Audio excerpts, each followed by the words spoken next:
Right, just a quick video for myself, Harvey Goldman. No cuts, no edits, no filters, and no hair.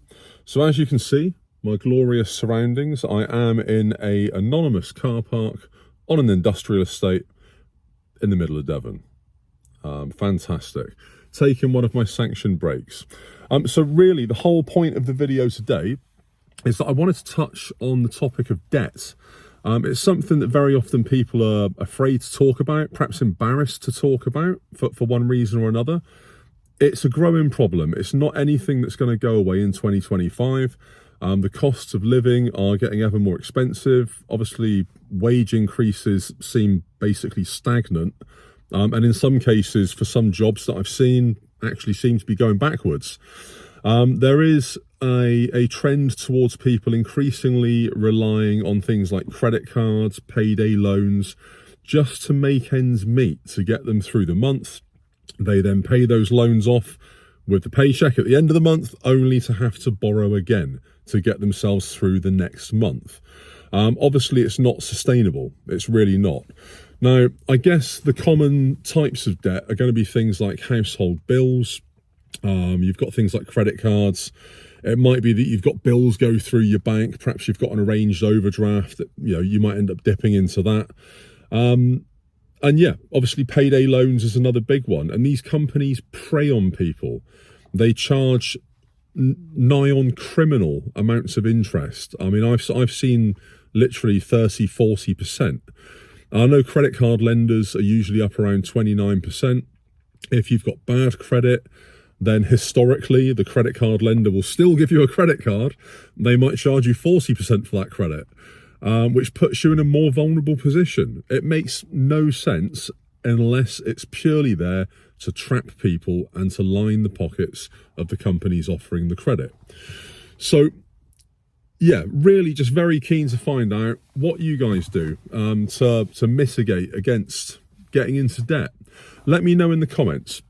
Really keen on everybody helping their fellow human. I'm sure there are tens of thousands, hundreds of thousands, maybe even millions of people in the UK that literally live hand to mouth every single month. If you've got special strategies for managing debt or for safeguarding yourself against it, whether it's having a savings pot attached to your bank account, whether it's doing the up spend that I see bank accounts are offering now, where they kind of round up to the nearest pound when you make a payment or you buy something, that then goes into a savings pot. Maybe that would be helpful. Whatever strategies you've got, let's fire it up in the comments. As I said, I'm sure there are going to be vulnerable people out there that could just really do with the help and the guidance. They may not know where to turn. They may not know that there are other options out there, that there are strategies for dealing with this type of thing.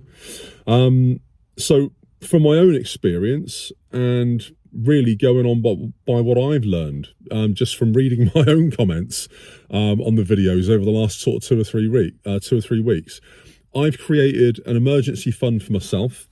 I have actually this morning, I've got sort of 4 different bank accounts that I use for different things. So rather than having pots in one bank, I just opened up extra bank accounts, and I kind of did this years ago.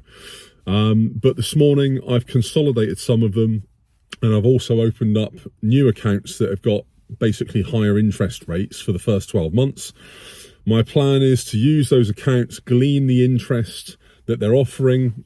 I think one of them was 2.75, the other one was 3.2%. It is capped. It's on, I think the most I can put in is 5 grand in one and 10 grand in another. But either way, it's extra money that you wouldn't otherwise get. I'm going to use it for 12 months, get the additional money in the form of interest that my standard current account simply can't match. And then I'll just close the account down and look for another one that's doing a similar deal, where for 12 months they give you a double or triple boost to your interest.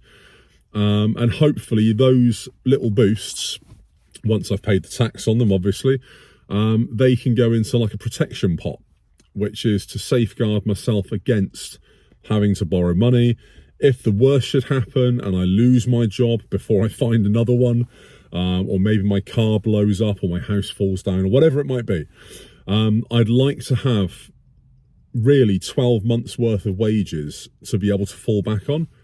And I'm not on about savings. I've got some savings. I'm not on about investments. I'm just on about an absolute emergency fund that I don't touch. And I think that would be a massive safeguard. I would hope that everybody could be in a position where this is something that's possible. But obviously for some people, it's simply out of reach. It's simply not possible on their current income and obviously with the current cost of spending. Side hustles, obviously something that I'm a massive advocate of. That's a great way to protect against this type of thing. If you were to lose your main job, even if you've got a side hustle that brings you in, £500, £1,000 a month, it makes you less vulnerable. It puts you in a better position. It might prevent you having to borrow, which then prevents you having to pay interest. An important factor in my own experience when it comes to having debt is to prioritize what debt to pay off first. So again, this is something that people may not think of. They might just throw money at debt just hoping it's going to go away. Ideally, it may sound like common sense, but again, you may not think about it. You do want to pay off the debt that's got the highest interest. And that will put you again in a better position. You're not throwing money away. You're using the money to pay off the debt constructively. So all of these little strategies can help you. All of these little strategies can kind of put you in a position where you're not going to have to borrow, or you won't have to borrow as much. You won't be left vulnerable. You won't be preyed on by companies that are offering credit. So there are some resources. And I'm sure you've got, obviously, the Citizens Advice. That's quite a big one in the UK. You've also got services like Step Change as well. So people may not be familiar with that one.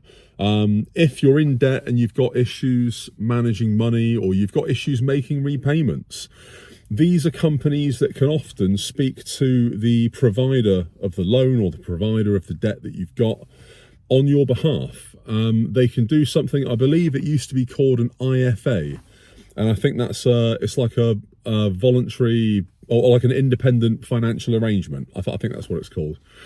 So, for example, if you owe, I don't know, £10,000, whatever it might be, you might not be able to afford the repayments. The interest that's mounting up may mean that you'll never pay the debt off. So these companies can step in. They can write I say a specially constructed, but a specifically worded letter. And they deal with the companies on your behalf, and they might be able to do something like freeze the interest for 12 months, or have it so that you just pay off the interest for 12 months. And that might, again, put you in a better position 12 months later to be able to then clear the debt off.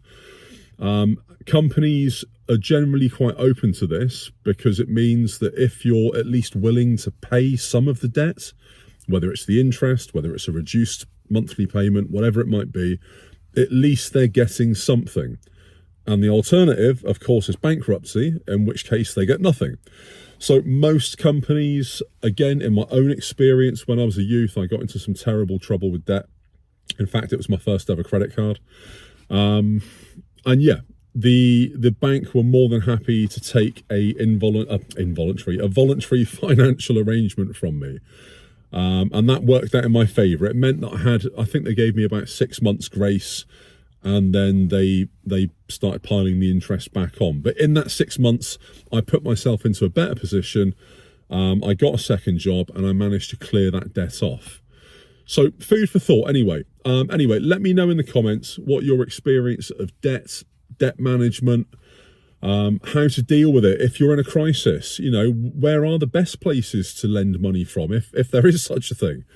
I'm sure that people will be dying to know. I'm sure that people in the comments will have suggestions, pointers, and obviously they're far more astute than myself. Anyway, I'm off to get another coffee that I can't afford, and then get back to my grind. Goldman, peace out.